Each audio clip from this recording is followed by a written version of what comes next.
नमस्कार मित्रों, भागवत चर्चा में एक बार फिर आप सबका स्वागत है।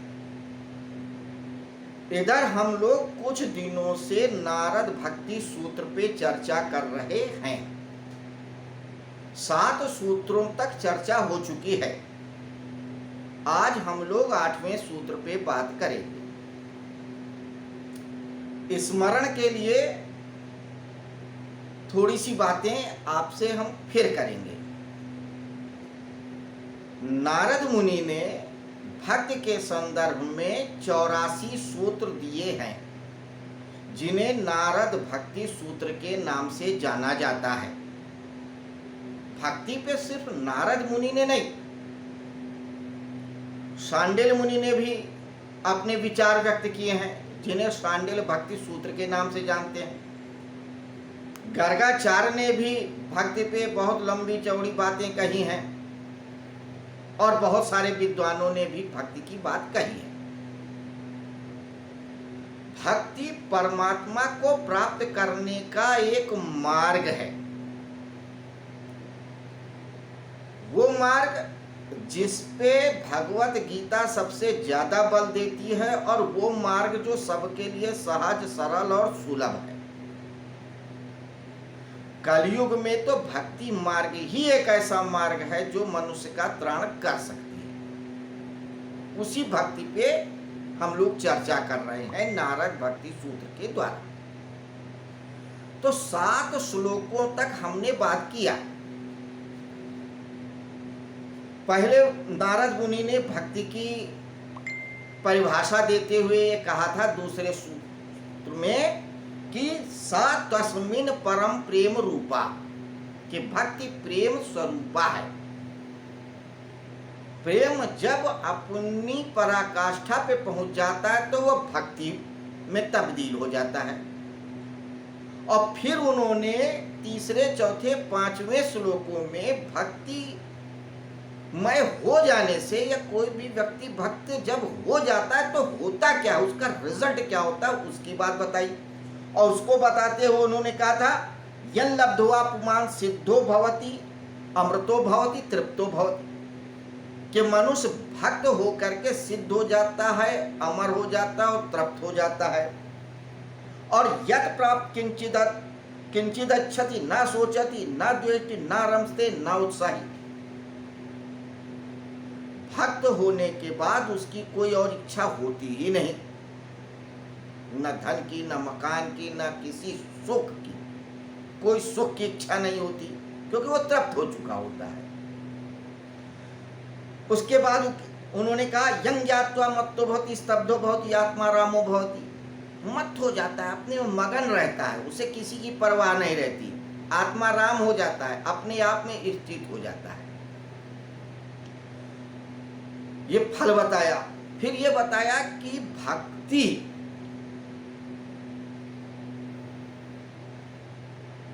क्या है। तो कहते भक्ति निरोध स्वरूपा है। निरोध का मतलब क्या है कि सा न काम्यमाना निरोध रूपत्वा, कि भक्ति कामना युक्त नहीं है। क्यों कहा? क्योंकि हमारा जो संसार है वो हमारी कामनाओं की वजह से है।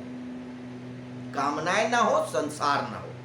इस संसार की भी रचना ईश्वर ने भी जब कामना की, एको अहम बहुश्यामि, तो ही हुई। जब तक ईश्वर के मन में भी कोई कामना नहीं थी तो कोई संसार ही नहीं था। तो भक्ति का अर्थ है कि कामना ही नहीं है, सब कुछ निरोध स्वरूप है, छूट गया है, कुछ हमने पकड़ा ही नहीं है।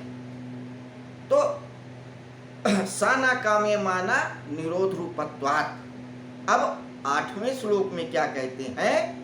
निरोधस्तु लोक वेद व्यापरण न्यासः।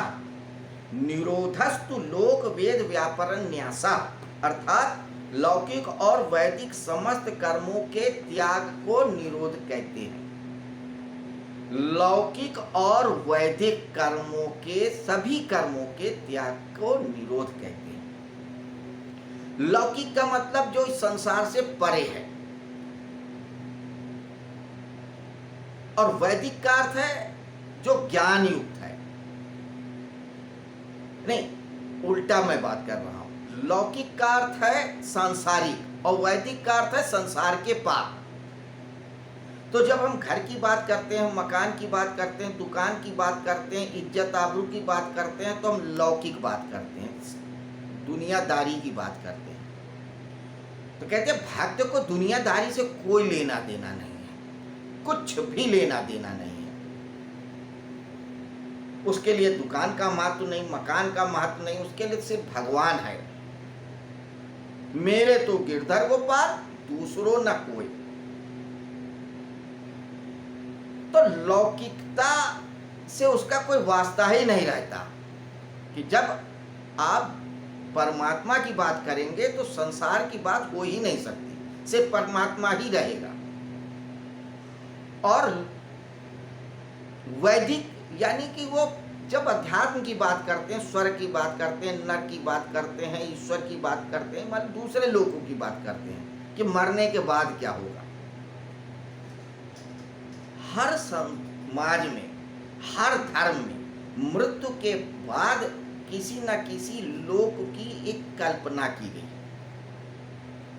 जिसे स्वर्ग कह सकते हैं, हयात कह दें, हेवन कह लें, कुछ भी कह लें। तो सब धर्मों की और सारे समाज की एक मान्यता है, एक विचार है कि व्यक्ति जब इस संसार से जाता है तो एक ऐसी जगह चला जाता है जहां पे उसके कर्मों के हिसाब से फल मिलेंगे। अब हिंदू होगा तो सोचेगा कि वहां पे कल्प वृक्ष होगा, वहां पे जो चाहेंगे वो मिलेगा, क्योंकि हिंदू समाज सब चीज को त्याग करने की बात करता है।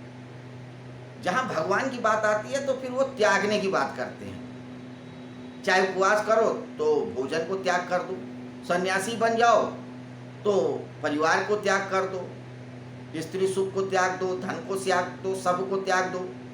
क्यों त्याग दो? क्योंकि मरने के बाद जहां जाएंगे वहां पे सब कुछ मिलेगा। इच्छा आपने किया वो हाजिर।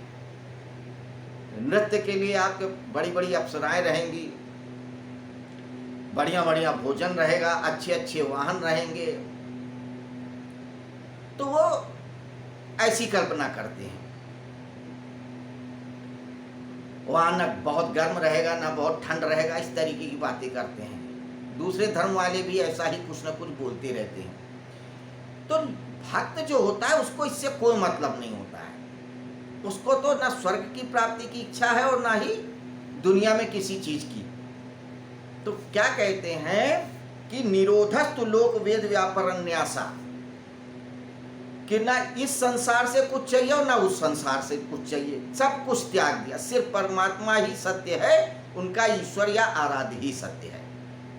तो जब भक्ति इस स्तर की हो जाए कि उस व्यक्ति को यानी भक्त को कुछ नहीं चाहिए हो सिवाय भगवान के, सिवाय गिरधर गोपाल के या सिवाय उसके देवी देवता के, चाहे कितना भी धन दे दो, चाहे कितना भी सुख दे दो, उसे उससे कोई मतलब नहीं रहता, सब कुछ छूट चुका होता है। तो वही भक्ति है असली। उसके पहले वो भक्ति नहीं है, उसके पहले सिर्फ व्यापार है।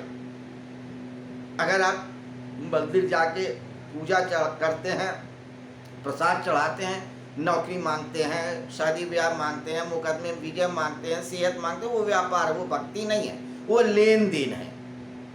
आपने उनको चढ़ावा दिया, आपने कुछ मांग लिया, आपने व्रत रखा, कुछ मांग लिया, वो भक्ति नहीं है। भक्ति का अर्थ है जो सब कुछ छोड़ दे, इस संसार का भी और उस संसार का भी, वही भक्ति है। उसी भक्ति की ही व्याख्या कर रहे हैं नारद मुनि, इसके अलावा और कोई व्याख्या नहीं कर रहे हैं। तो भगवान की जो भक्ति है उसके दो स्वरूप हैं, अंतर भक्ति और बहिर्मुखी भक्ति। तो जो हम फल फूल चढ़ाते हैं, आरती वगैरह करते हैं, ये बहिर्भक्ति है, ये भक्ति का बाह्य स्वरूप है।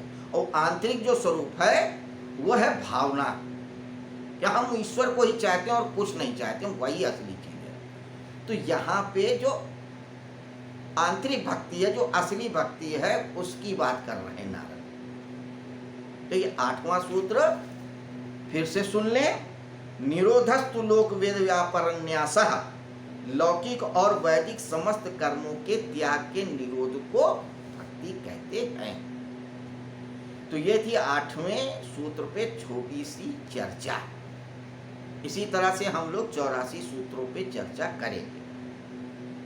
कल फिर हम मिलेंगे इसी समय, इसी जगह, इसी वक्त, इसी तरह से 9वें सूत्र पे चर्चा करने के लिए, नारद भक्ति सूत्र पे। नमस्कार, शुभ रात्रि।